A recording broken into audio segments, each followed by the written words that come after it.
Welcome to this tutorial in which I will show you how to use Blender's metaballs objects to quickly come to initial freeform shapes and forms to help you sculpting your design ideas in an early design stage.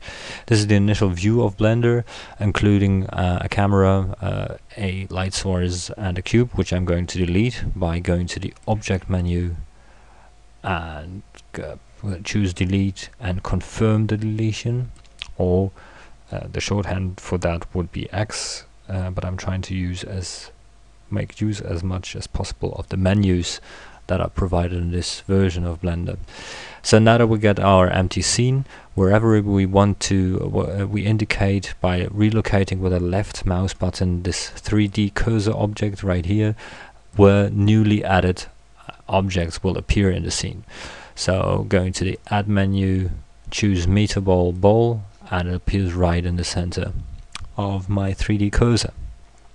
I'm going to relocate this cursor to over here and add another metaball by going to add metaball ball. And you already see that there's some kind of influence between two force fields, and by dragging this transformation gizmo, which per default is set to translate selected objects, I can demonstrate already the effect of the of this implicit surface object called metaballs in Blender. Now you will already in the shaded view you already notice that this is a pretty rough resolution. You can see that in these star artifacts from the shading, but also in the contours. That's just consisting of a few polygons, and if you select a wireframe view, you indeed see that's just a couple of there are just a couple of polygons involved. In order to change the resolution of this metaball object, I'm going to the left hand side and choose the object data icon, and here in the resolution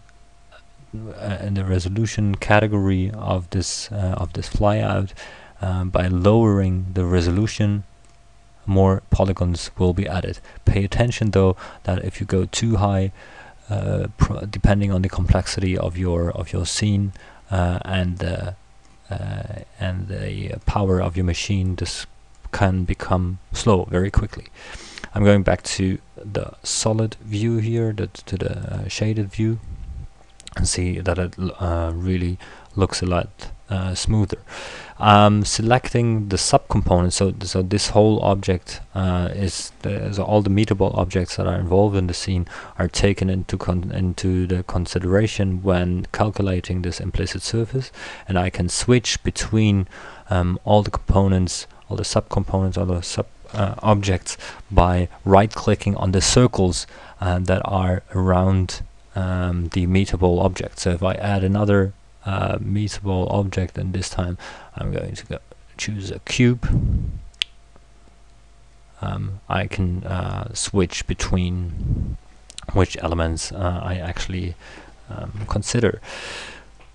There is for other, so next to translation, other forms of transformation can be applied to the selected object. For instance, rotation, which doesn't make much sense in a sphere when you're talking about a metaball, a sphere, but for a cube it does. Or scaling it up and down. Again, I'm going to make this just a little bit bigger.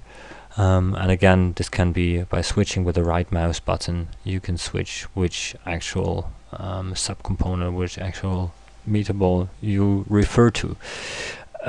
You'll notice that when you so Blender operates in several modes. The two important ones being the object modes, where I can where parameters of the single components can be influenced, and the edit mode, which later on will become important when we manipulate polygons. Switching to this edit mode, there another property of this particular metaball appears, namely the stiffness, which is the kind of, which you can imagine as the kind of force field that is brought to the whole scene by this metaball object.